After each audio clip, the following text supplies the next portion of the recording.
ఒక ఊర్లో అమాయకుడు అమాయకుడు భుజాన ఒక మేకపిల్లని వేసుకుని దాన్ని ఏదో అమ్ముకోవాలని పాపం బజారుకి బయలుదేరుతాడు.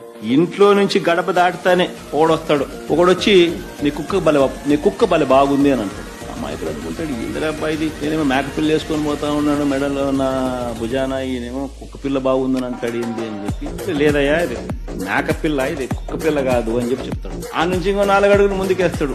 ఆ వీధి టర్నింగ్ దిగేసరికి ఇంకొకటి ఎదురవుతాడు.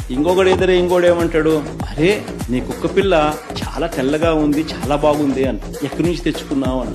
ఈ అమాయకుడు అనుకుంటాడు, ఇంద్రా మేకపిల్లని నేను తీసుకుపోతా అంటాడు. మళ్ళీ ఇంకొకటి వచ్చి మళ్ళీ కుక్క పిల్ల అంటాడు, కుక్క పిల్ల తెల్లగా ఉందని అంటాడు, భలే బాగుందని అంటాడు, ఎక్కడి నుంచి తెచ్చుకున్నాను అంటాడు. ఏంటి కాదు స్వామి, మేకపిల్ల ఇది, కుక్క పిల్ల కాదు ఇది అని చెప్పి, నీ కన్ను కనపడడం లేదా నీకు అని చెప్పి మళ్ళా ఆ నుంచి ఇంకో కిలోమీటర్ ముందుకు పోయేసరికి ఇంకోటి కనపడతాడు.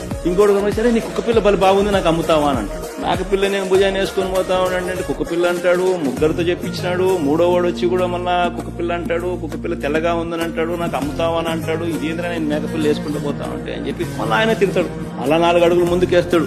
4వ వాడు కనిపించేసరికి ఏమంటాడు, కుక్క పిల్లని ఎందుకయ్యా నువ్వు మెడలో వేసుకొని పోతా ఉన్నావు, నువ్వు భుజాన్ని వేసుకొని పోతా ఉంటావు, పక్కన నీతో పాటు నడవమంటే నడవదా అంటాడు. దాంతో ఏమంటాడు ఆ అమాయకుడు, పాపం నా కళ్ళకి ఏమన్నా అయిందా, నా మనిషికి ఏమన్నా అయినా అని చెప్పి మేకపిల్లని తీసి ఆడేసి, నాకు మేకపిల్ల వద్దు, నాకు ఈ కుక్క పిల్ల వద్దు అని చెప్పి పోతాడు. కరెక్ట్ గా చంద్రబాబు నాయుడు గారు రాష్ట్రాన్ని ఆర్గనైజ్డ్ క్రైమ్ పద్ధతిలో ఏ రకంగా తాను నడుపుతా వస్తున్నాడు అన్నదానికి నిదర్శనం ఇది. ఫస్ట్ వ్యక్తి పేరు చంద్రబాబు, 2వ వ్యక్తి పేరు దత్తపుత్రుడు, 3వ వ్యక్తి పేరు బీజేపీలో ఉన్న తన వదినమ్మ, తన మనిషి.